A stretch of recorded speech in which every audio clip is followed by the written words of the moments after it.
What's going on, everyone? My name is Nick Zampaglione, and welcome back to the Zampow MMA show brought to you by 4th and 20 Media. It is fight week again. It's Wednesday, so a lot of news over this past weekend. Wow. So I guess just because, we have UFC 251 coming up, a lot has to come with it, which, of course, starting off, it's the debut of Fight Island. We've been seeing a bunch of sneak peeks from Dana White and the UFC regarding Fight Island, and man, am I excited. We got a full-size octagon, because they switched that smaller octagon for this past few events at the Apex Arena. We're back to the full-size octagon right on the beach. I mean, this is crazy. I mean, what other sport can do this? I've said it time and time again. No other sport can. And the UFC said, we're going to have an island, so they got an island for these international fights. Going to be taking place in Abu Dhabi.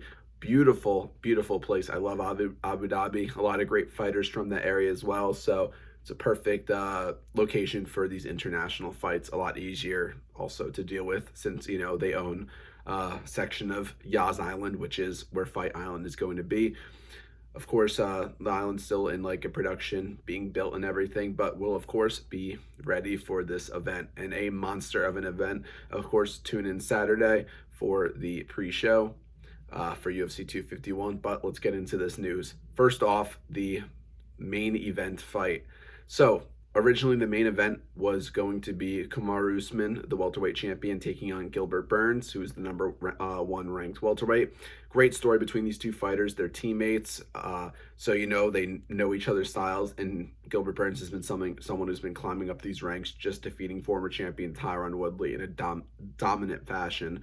And unfortunately, Gilbert Burns has come down with COVID-19. He tested positive. So all fighters have to, of course, be tested before coming. He tested positive. So the main event was looking to be canceled. There's two other big fights on the card, two big title fights. So it seemed like the card would still be able to move on.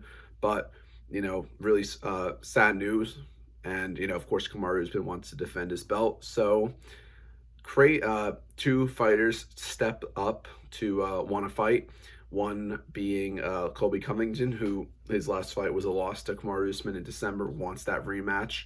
So he was ready and wanted to fight. And the other person, number 3 ranked welterweight Jorge Masvidal, said he wanted to fight, which was crazy because, at first it was supposed to be Kamaru Usman and Jorge Masvidal, but Jorge was always having contract disputes with the UFC, and he wanted a lot more money. So I think it's crazy that now Jorge's fighting on 6 days' notice. I didn't expect that to happen, but Jorge Masvidal, he's just such a badass. He grew up fighting in the streets of Miami, so fighting on 6 days' notice really doesn't seem like something new to him. To be honest, it doesn't seem like it's anything new, but he's officially on the card. He tested negative for COVID. Both fighters did.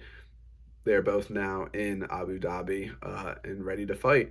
I cannot believe that is happening. Jorge Masvidal was 2019's Fighter of the Year, and it seemed at some point throughout this year that we weren't going to see him fight because they were having these disputes with the UFC, but he's back and ready to fight this again. He's also the BMF champion, beating his last appearance was UFC 244 against Nate Diaz, when he beat Nate Diaz at the end of round 3 due to a doctor stoppage for that BMF belt.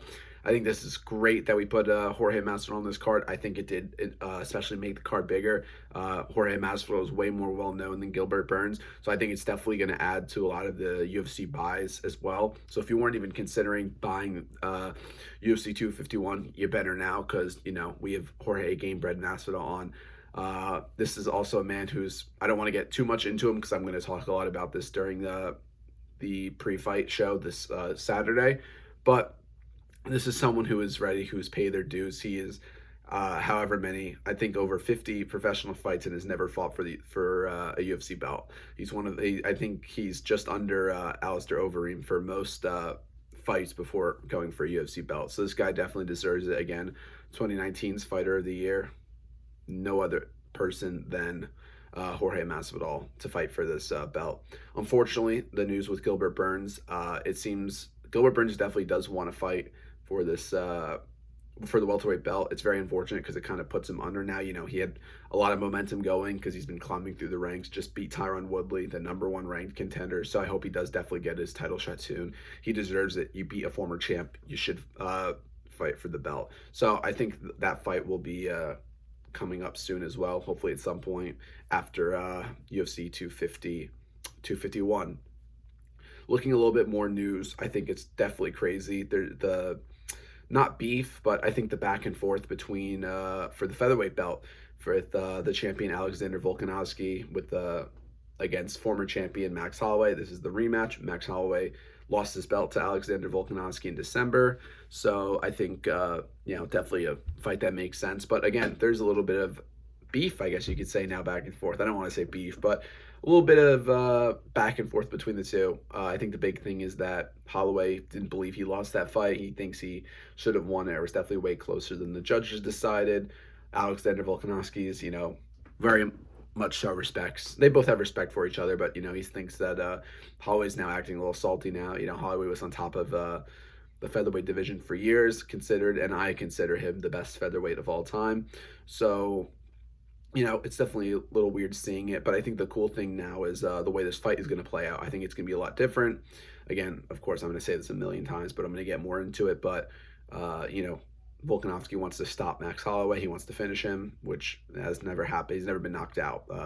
Max Holloway, he's never ever been knocked out in a UFC fight, in a fight in general, and I don't think he's ever even been knocked down. So definitely a tough task to do. But I think the big thing leading into this fight is Holloway's training. He was training via Zoom, actually. He wasn't really having in-person training with his head coaches. I think he's from Hawaii. I guess Hawaii was definitely very closed off, so they didn't want any of that like indoor training, up close and personal training. So he wasn't able to train in a gym with his trainers. It was all online, and he also didn't really spar that much too. So I think that's definitely a little kind of like, no, it doesn't seem like the best choice, going against someone like Alexander Volkanovski. But again, we will see what will happen come Saturday. But definitely adding a little bit to the fight, and kind of will, I think, definitely put an impact on the fight between the two. And then lastly, something I do like that another little thing of actually some pretty cool news. I've been saying before, there was definitely contract disputes with a lot of fighters, of course, one being John Jones, who is considered the greatest fighter of all time. Jose Aldo tuned in on it. Jose Aldo, he's fighting for the bantamweight title this Saturday as well, or the Saturday against Poirier Yan. But Jose Aldo is, one of the greatest UFC fighters of all time. First ever featherweight champion, held that belt for years. I mean, he great fighter. Very excited to see him down at bantamweight fighting for this bantamweight belt, try to get 2 belts to his name. But he was saying that he doesn't actually really agree with what John Jones is saying. Obviously fighters getting paid the correct amount of money is definitely always going to be a dispute, because especially what these athletes are doing, and they're not getting paid as much as you see people in the NFL, NHL, NBA, etc. So, but I did like how Jose Aldo doesn't really tune in on that stuff. He loves to fight. He's going to continue fighting, and he'll do what he loves to do. So I think the way Jose Aldo's taking that whole quote unquote controversy, but I think he's doing the right thing with what he's saying, and he's ready to fight, and he wants that belt, and that's all he's caring about. So definitely the correct mentality to be looking into a fight. Also, lastly, Paige Van Zandt, she's also fighting again. She's kind of in that same thing with the contract disputes. I do think this might be her last fight, and she's been saying that pretty much. She doesn't believe she gets paid enough as well, and she said she gets paid more on the sponsored Instagram ads than the UFC pays her to fight. So again, that's a little weird looking into it. I think that's definitely going to impact the fight. I think a big part of MMA and the UFC is how much you want to win, how much like your mentality. So if her mind's in the right spot, then I think she can pull through. If not, we'll see what happens. But that's gonna be everything for the news this week. Again, a bit of a longer episode. A lot has been going down. Especially have such a big event that's going to be going on. So make sure you guys tune in to the Zampow MMA show this Saturday for the pre-show, and then that will be the same day as UFC 251, and then the following day, Sunday, you will see the UFC 251 post-show. But that is going to be everything for this Wednesday on the news, and thank you all for watching.